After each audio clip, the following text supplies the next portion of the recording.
At my mother-in-law's 60th birthday banquet, the main seat that should have been mine was taken by his young secretary.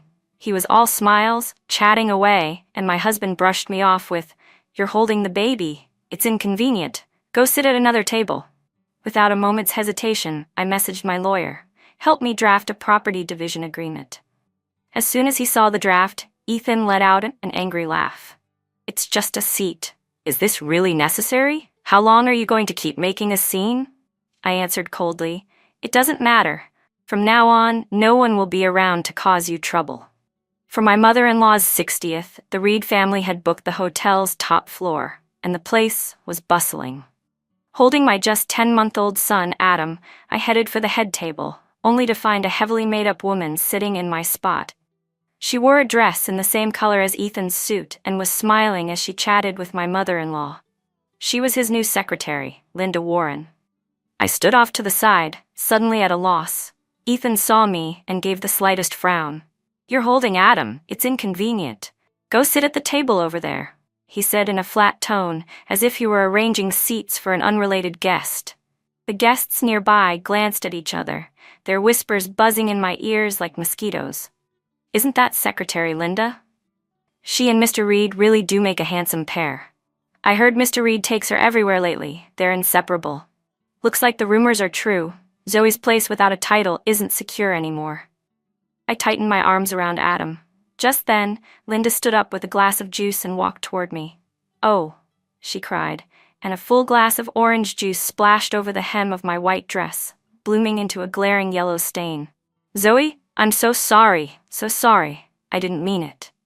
She said the words, but there wasn't a hint of apology in her eyes, only the amusement of someone watching a show. Before I could speak, Ethan strode over and put himself in front of Linda to shield her. "Linda didn't do it on purpose. And why are you standing here blocking the way?" He turned on me, full of reproach. "Just go change your clothes." Then he looked to a waiter. "Get Secretary Linda a hot, stomach-soothing tea. She has a weak stomach and can't drink cold drinks." I stood there stunned. Once he'd call me dramatic for asking for a little hot water when my cramps were bad. Now he was fussing over a secretary who had just accidentally ruined my dress. When I returned to the table, Linda leaned in of her own accord and reached to tease Adam in my arms. "Such a cute baby. What's his name?"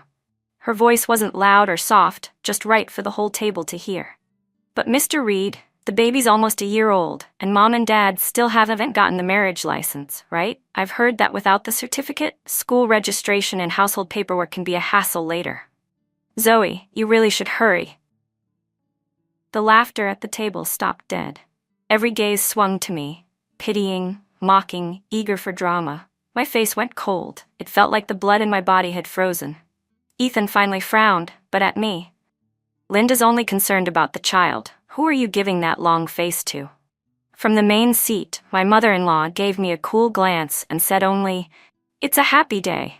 Don't spoil it," then turned away to continue receiving birthday wishes, as if none of it had anything to do with her. Seeing this, the triumph in Linda's eyes deepened.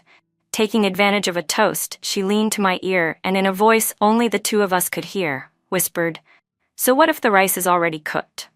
Without that piece of paper, you'll never have any real standing. Your son won't either. He's just an illegitimate child." My mind went blank with a sharp buzz and every last shred of reason snapped. I grabbed the teacup beside me and hurled the scalding contents straight into her smug face. Boiling tea drenched her head and ran down her cheeks. Linda screamed, and in the next second, a powerful shove sent me stumbling back several steps. Adam wailed in terror in my arms. Ethan stood in front of me, eyes bloodshot, his voice seething with fury. "Zoe, have you lost your mind? At my mother's birthday banquet? Aren't you ashamed?" He didn't even glance at me or Adam. Instead, he stripped off his jacket and draped it over soaked Linda, then carefully helped her out of the banquet hall. The world seemed to go silent, leaving only Adam's gut-wrenching cries and the numb thud of my own heart. Late that night, the villa door clicked open and Ethan walked in, reeking of alcohol. His face carried a trace of impatience and fatigue. "About what happened today? Linda already knows she was wrong. She's young and speaks without thinking. That's why she embarrassed you in public. But my mother's birthday celebration was completely ruined by you. Seeing my cold expression, his voice softened. Be good, all right? Don't be so willful again. He stepped closer as if to embrace me, but I instinctively stepped back, my gaze dropping to the collar of his shirt, where a bright lipstick stain stared back at me, a shade that was not mine. I said nothing. Instead, I quietly pulled from my pocket the marriage license appointment slip I had kept for 3 years and tore it to shreds in front of him. Then I turned my phone toward him. On the screen was the breakup agreement my lawyer had just sent. Let's end this here. What do you mean? You want to break up with me? Ethan's drunkenness evaporated halfway as he stared at the document. He snatched my phone, glaring at the lines of text as if he could burn through them. Zoe, you're insane, he growled, then threw my phone to the floor and stomped on it twice. All this over what happened today? Over a seat and a few words? Our son is still so young, and you want to separate from him?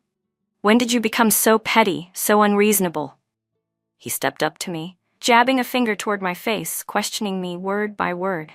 I didn't answer, just bent down to pick up the phone he'd tossed away. The shattered screen sliced my finger, and a thin line of blood welled up instantly. Out of habit, Ethan reached for his pocket. He always kept stomach medicine and a couple of Band-Aids with him because of his bad stomach. But after fumbling for a moment, his hand came up empty. His movements froze, and something flickered across his face. Then I remembered, earlier at the banquet, Linda had cooed that she'd cut her finger on a piece of paper, and he had pulled the very last Band-Aid from his pocket and gently pressed it onto her skin. I stared at my bleeding hand and suddenly laughed. You gave your Band-Aid to Linda, didn't you? His eyes darted away, though his tone stayed hard. So what? What does that prove? Do you have to blow everything out of proportion? Can't you be a little more understanding? His voice grew louder and louder until Adam's sharp cry pierced the air from the next room like a needle straight into my chest. Ethan raked a hand through his hair, his face twisted in irritation. Cry, cry, cry. That's all he ever does. So annoying. Looking at the disgust written all over his face, I calmly asked him, "What brand of formula is our son allergic to?" I asked. Ethan froze. "When his eczema flares up, which ointment do we use? And which drawer is it kept in?"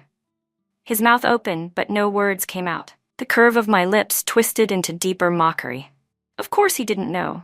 In his eyes, giving birth and raising a child were entirely my responsibility. His only contribution had been one sperm, and after that he'd felt entitled to live as a hands-off bystander. I walked into the bedroom, prepared the formula with practiced ease, and held Adam gently in my arms until he quieted and drifted back to sleep.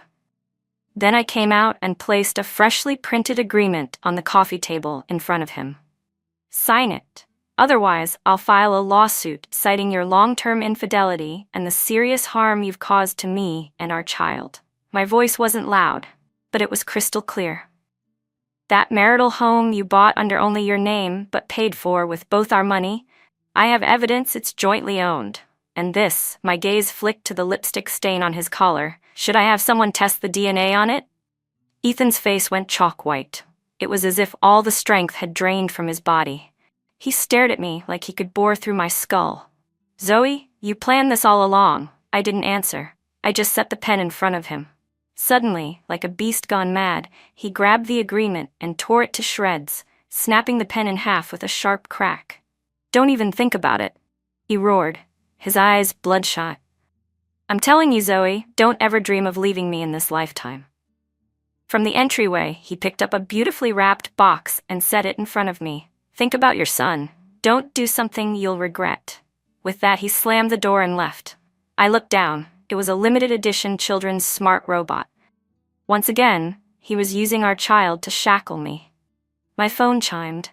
The screen lit up with a friend request. The profile picture was Linda's smug, self-satisfied smile.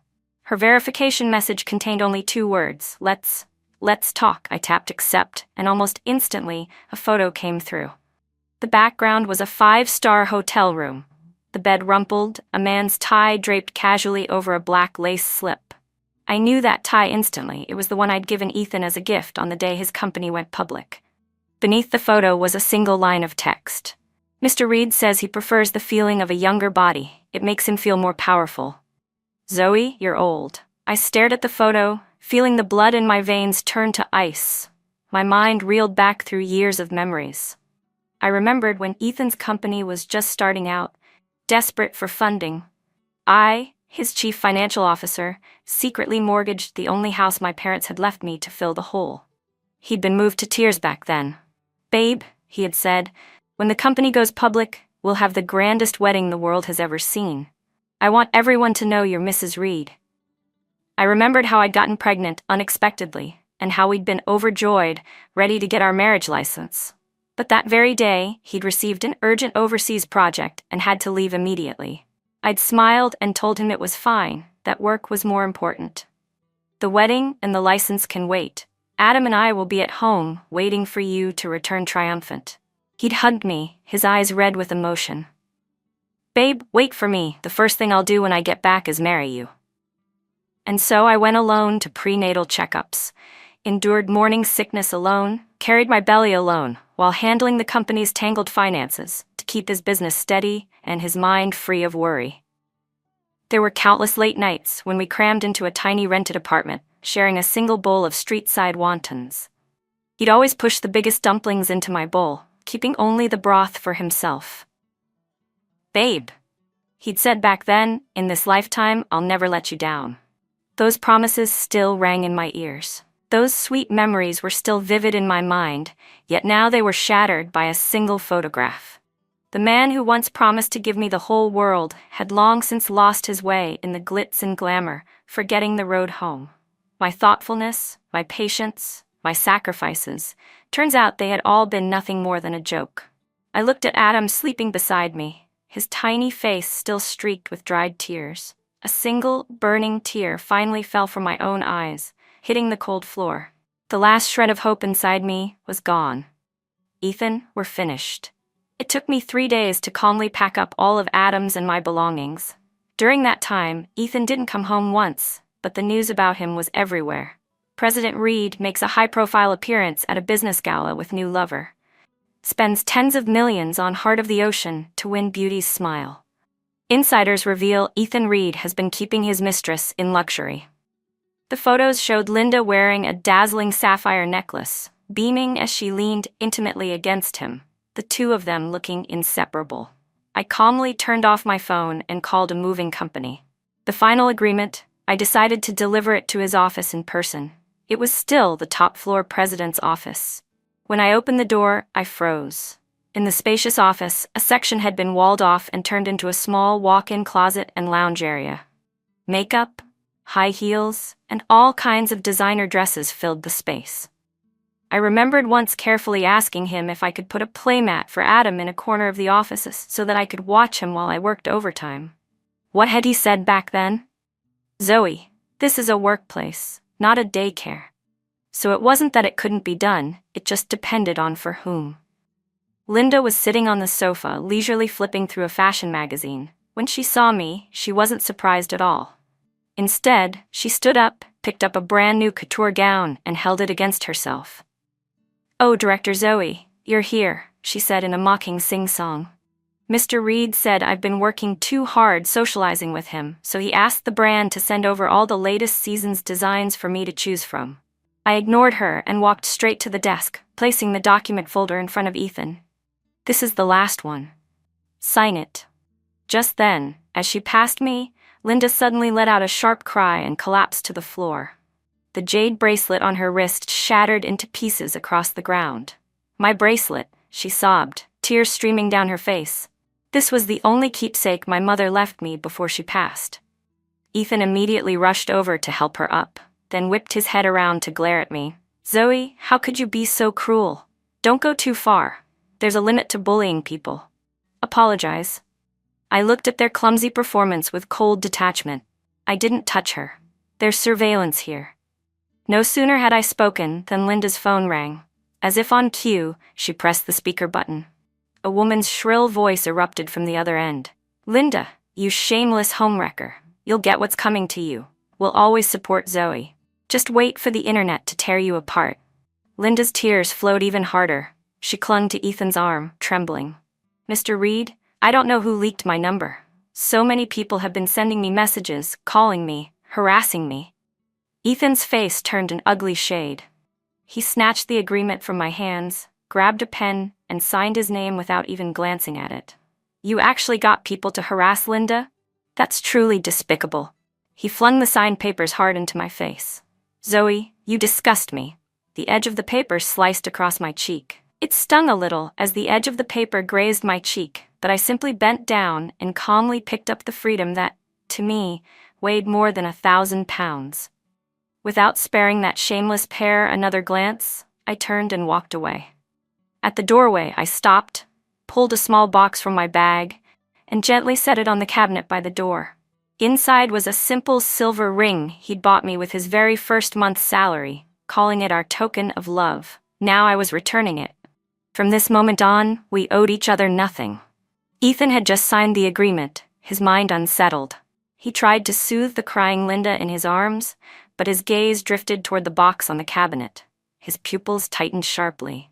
In the next instant, he shoved Linda aside and bolted out like a madman. The office hallway was empty. He charged to the elevator, pounding the down button repeatedly. When the doors opened, he rushed inside, then sprinted out of the building and into the lobby. At the entrance, I was holding Adam, calmly sliding into the back seat of a black Maybach that had been waiting for me. The door closed, and the car sped away, leaving nothing but the faint trace of its exhaust. Ethan stood frozen in place, as if an invisible hand had gripped his heart and squeezed hard. Panic, raw, unfamiliar panic, flooded him from head to toe. The black Maybach was silent, a fortress sealed off from the world. The tinted window rose slowly, shutting out his stunned, desperate face completely. I didn't even look back at him once. The driver was my childhood friend, Shane Yu, whom I hadn't seen in years.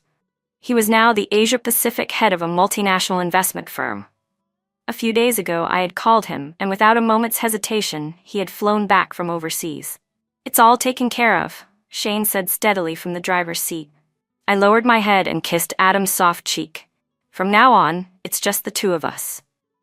Through the rearview mirror, Shane glanced at me, his eyes full of quiet concern. You still have me. My phone began to vibrate violently, the name Ethan flashing again and again on the screen like a death knell. I switched it off immediately. That number, along with that unbearable chapter of my life, deserved to be erased completely. Shane brought us to a top-floor apartment with tight security. When the door opened, warm light spilled out. Inside, everything had already been set up, from a crib for Adam to all his favorite toys, even a refrigerator stocked full of fresh ingredients. It's absolutely safe here, Shane said. He won't find you. He took Adam gently from my arms, holding him with practiced ease. Get some rest. Leave the rest to me. Looking at his tall, broad back, my eyes stung with heat. For years, I had cut ties with nearly all my friends for Ethan's sake. I had believed that having love meant having the whole world. Only now did I realize that when the whole world turned its back on me, he was the one still standing there. Meanwhile, Ethan stayed at the foot of his building for a long time, staring after the disappearing taillights of the Maybach.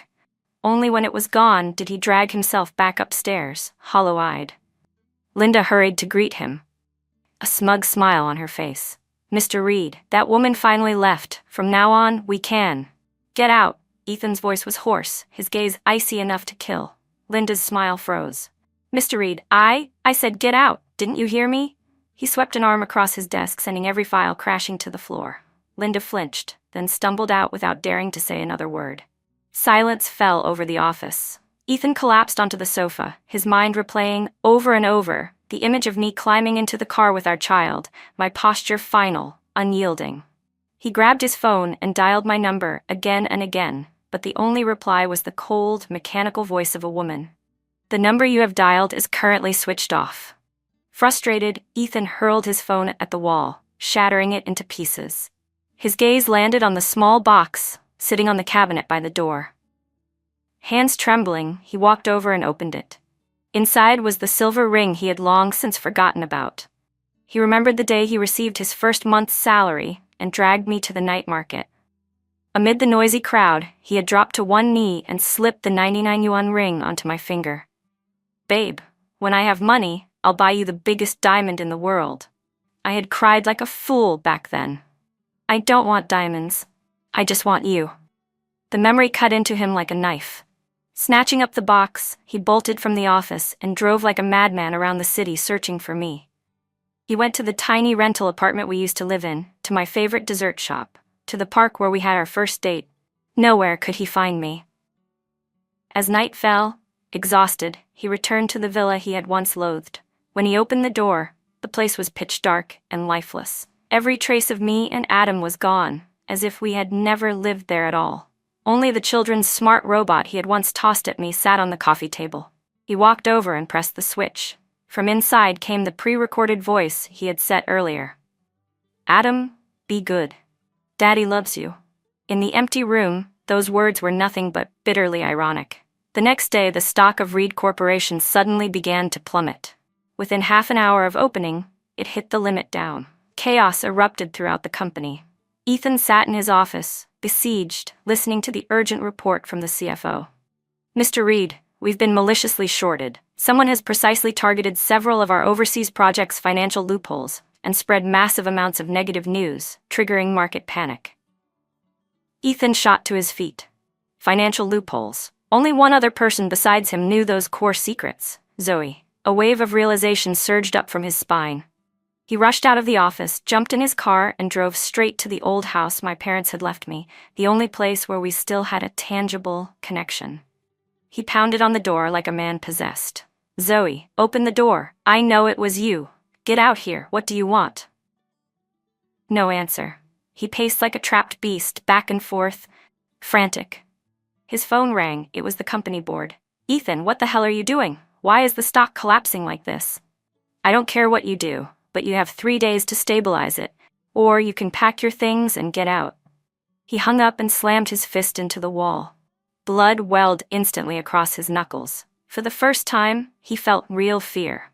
He had always thought I was nothing more than an ornament clinging to him, forgetting that I was also a top finance graduate from a prestigious university.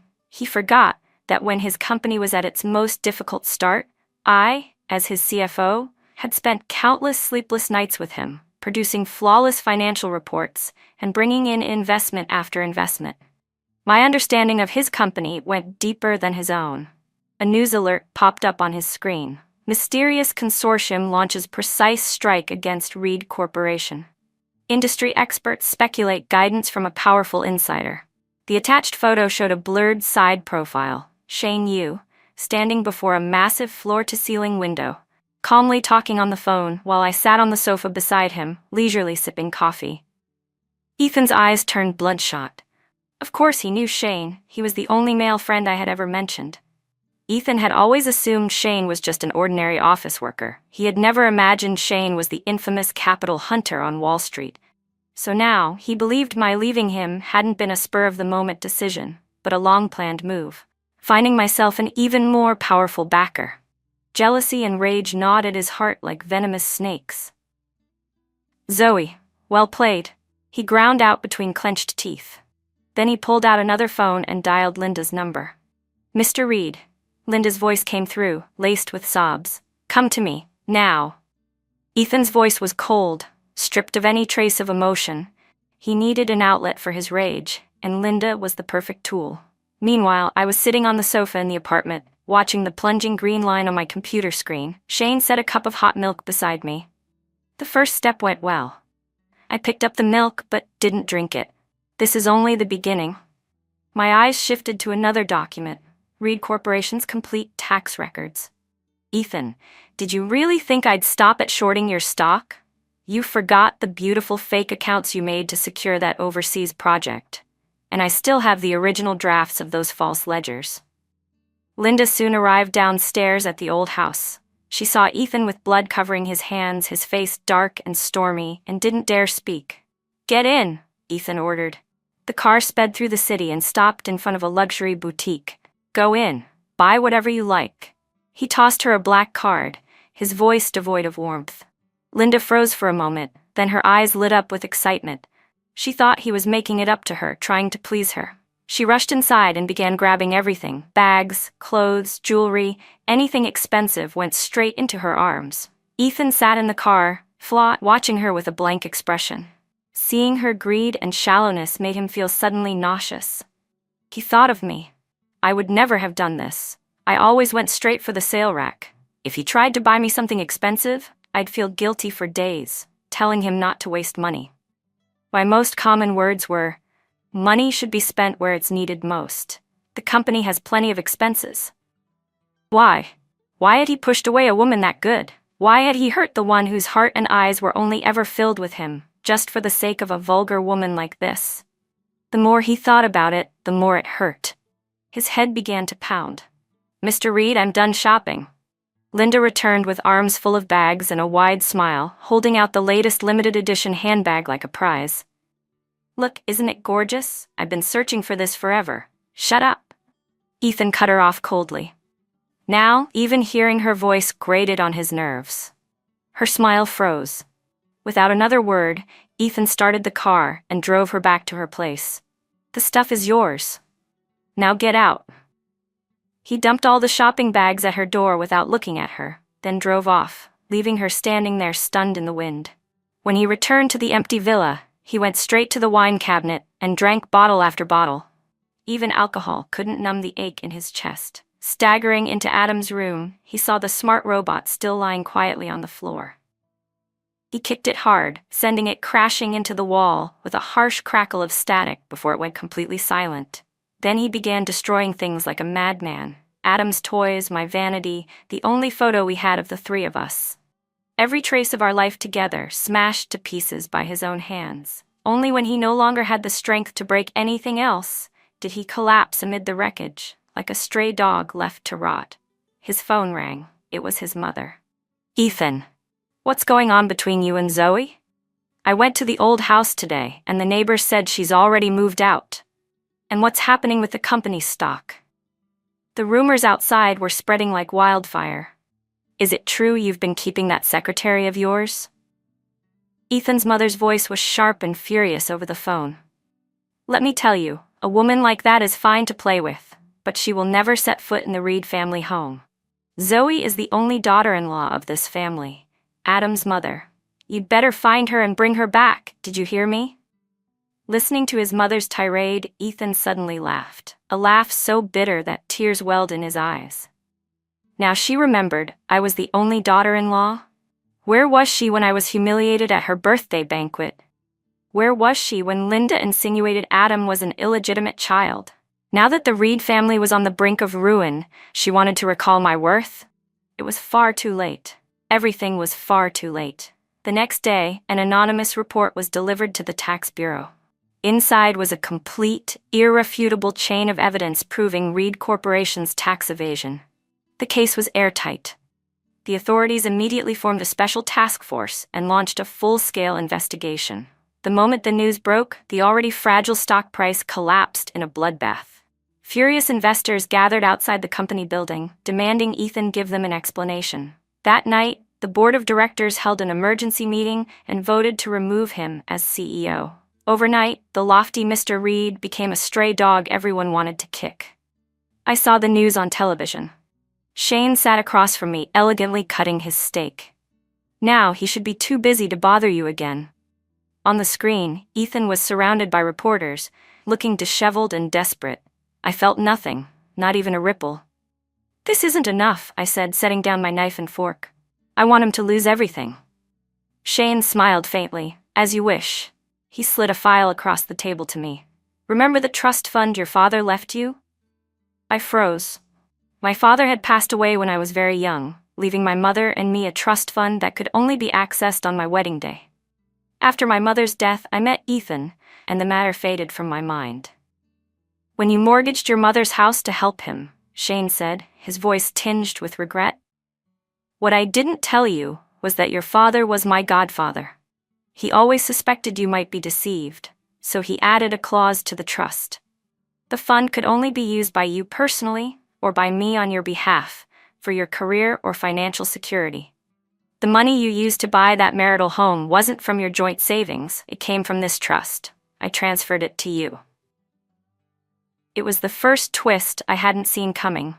I had always believed that house was bought with the hard-earned savings Ethan and I had scraped together. I had always believed I'd given him everything I had. I never knew there had been an invisible hand protecting me all along. I've kept all the transfer records, Shane continued. Legally, that house is 100% your personal property. My tears finally fell, not for Ethan, but for my father who had long since passed, and for the man in front of me who had silently protected me all these years. Don't cry. Shane pulled a tissue and gently wiped my cheeks. Anyone who's hurt you should pay the price. Ethan was taken away by the tax bureau for questioning. All his assets, including the marital home he thought was untouchable, were frozen. In the small, stuffy interrogation room, he went days without sleep. He couldn't understand why I could be so ruthless. Even more, he couldn't fathom where I had gotten the money to buy the house. Until his lawyer laid the bank records in front of him, my transactions bearing Shane's signature and the name of a trust fund he'd never heard of. That was when he broke completely. It turned out his so-called proud career, the wealth he depended on, had been built from the start on the sandcastle I'd given him. He hadn't married me. He'd married into me. That realization hurt him more than death. Linda's fate, in the end, wasn't much better than Ethan's.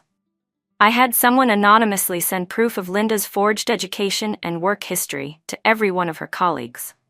At the same time, the precious jade bracelet she'd claimed was her late mother's keepsake, the one she'd smashed in her little act, was exposed online as a 9.9 yuan fake from a bargain shopping site. Overnight, Linda became the laughingstock of the entire company. Everywhere she went, she could feel the stares, hear the whispers, and the unrestrained snickers behind her back. She went to the newly appointed CEO in tears, insisting she had been framed. The new CEO, handpicked by Shane, was a sharp, no-nonsense businesswoman. She didn't even glance at Linda before saying flatly, "Reed Corporation doesn't keep dead weight, and we certainly don't keep frauds. HR will speak with you. Hand in your resignation." Linda was fired, losing the job that had given her access to high society and fed her vanity. Worse, her downfall went viral. Headlines blared, "Mistress Secretary lies her way to the top," and 9.9 yuan mother's love. Both shot to the top of trending searches. Countless netizens swarmed her social media to lash out. "Looks exactly like the homewrecker type, no wonder her character is trash. Using your dead mother as a prop for lies? Pathetic. Ban her from the entire design industry. Get her out of our field." Her entire history of sleeping her way up the ladder was dug up and laid bare. She was socially dead. Linda tried to find Ethan, but he was already in the hands of the tax bureau, barely able to protect himself. The other benefactors she had clung to quickly cut ties when they heard she was in trouble. Her luxury apartment lease was terminated by the landlord, her designer goods sold off. Overnight, she went from a polished, high-society professional back to the penniless country girl she had once been. Unwilling to accept it, she focused all her hatred on me. She managed to find the address of the old house my parents had left me. One night, she showed up with a bucket of red paint, ready to scrawl curses all over my door and ruin my home. But the moment she reached the building, 2 men in black intercepted her. Bodyguards Shane had arranged long ago. "Who are you? Let me go." Linda screamed and struggled, but the bodyguards calmly took the paint from her and called the police. Disturbing the peace. Intentional property damage. Not enough to ruin her life entirely, but enough to make her reflect on it from inside a detention cell for a while.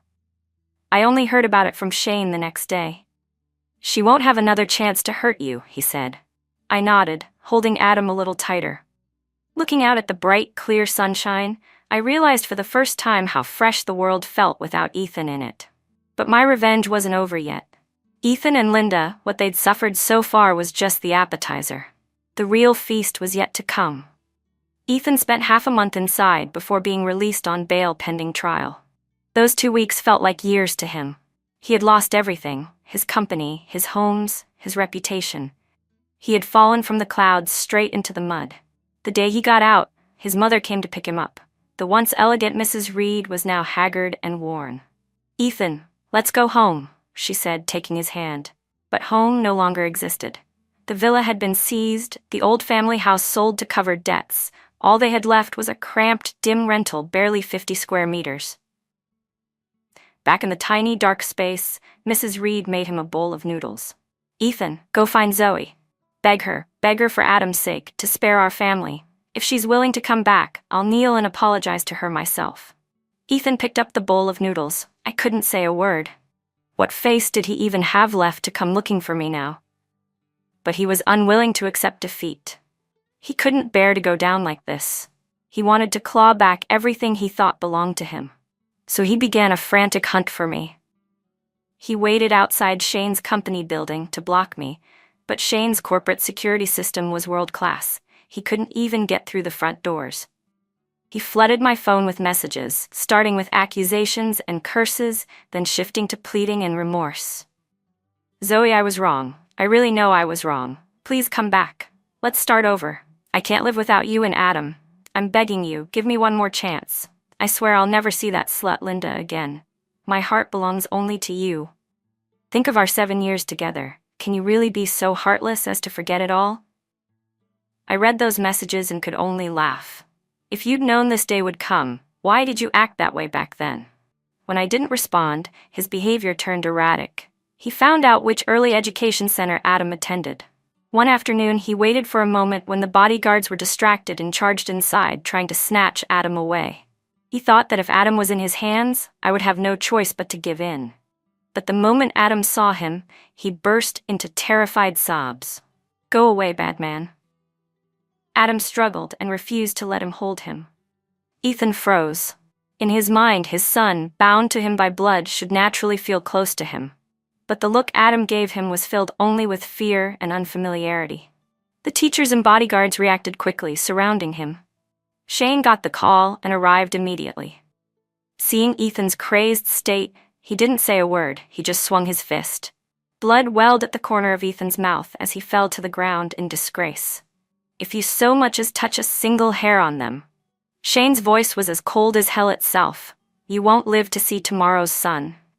Ethan watched as Shane carefully gathered the crying Adam into his arms, soothing him in a low voice. Then he saw me emerge from behind Shane, my face filled with worry, as I took Adam from him. The three of us stood together like a family, while Ethan stood there like a useless, pitiful clown. Jealousy and unwillingness almost swallowed him whole. He scrambled to his feet, eyes red, shouting, Zoe, Adam is my son too. You have no right to keep me from seeing him. I looked at him coldly. Because you don't deserve to be a father. Shane immediately filed for a restraining order, legally barring him from approaching Adam or me. That was when true despair set in for him. And then, the final straw arrived, the second and last twist I had prepared for him. I filed a lawsuit, not for property division, but to recover debt. At the hearing, I submitted document after document proving that, from the founding of Reed Corporation, every cent I had invested under my name had never been marital joint funds, but personal loans. Every payment was backed by a legally binding loan contract signed between me as CFO and Ethan as CEO. Those contracts clearly stated that if the company went bankrupt and liquidated, I, as the largest creditor, would have priority over asset distribution. He had signed every single one of those contracts during the height of his glory, when money meant nothing to him. Signing with a grand flourish without even bothering to read the content. He had never imagined that the person he trusted most in his bed had planted the deadliest trap for him from the very beginning. When the lawyer laid those contracts out in front of the court, Ethan's face went instantly pale. It was as if every bone in his body had been pulled out, leaving him collapsed and limp in the defendant's seat. He stared at me, eyes wide with disbelief. Why? He muttered. Zoe, when did you start plotting against me? I looked at him and spoke evenly. From the moment you first frowned at me because of another woman. From the moment you first decided my sacrifices were just natural. From the moment you first forgot the vows we made to each other. Ethan, I didn't scheme against you. You step by step drove me to this day. The final verdict was unsurprising. Reed Corporation was to be liquidated, and all remaining assets would go to me as repayment for debt. Overnight, Ethan not only lost everything, but also inherited a mountain of personal debt. He was finished. When he walked out of the courthouse, he looked like a walking corpse. His mother was waiting at the door. The moment she saw him in that state, she rushed toward me, ready to hurl insults. Zoe, you venomous woman, you'll get what's coming. But Shane's bodyguards blocked her path. I didn't even glance at them. I walked straight toward my car. Suddenly, Ethan rushed forward and fell to his knees in front of me, clutching my legs, sobbing uncontrollably. I was wrong. I was really wrong. Please, forgive me. I don't want the money. I don't want the company. I don't want anything. Just you and Adam. Let's be a family again. Just give me one more chance. One last time. He cried like a child, so humbled he was buried in the dirt. Passers-by slowed, pointing and whispering. I lowered my head to look at this man who had once made me look up to him, and had also driven me into despair. Ethan, I said clearly, do you want to know why I've been so ruthless? Because when you pushed me aside to put your jacket on Linda, I was carrying another child, one I hadn't even had the chance to tell you about. A child who died the moment you shoved me away. His sobs cut off instantly.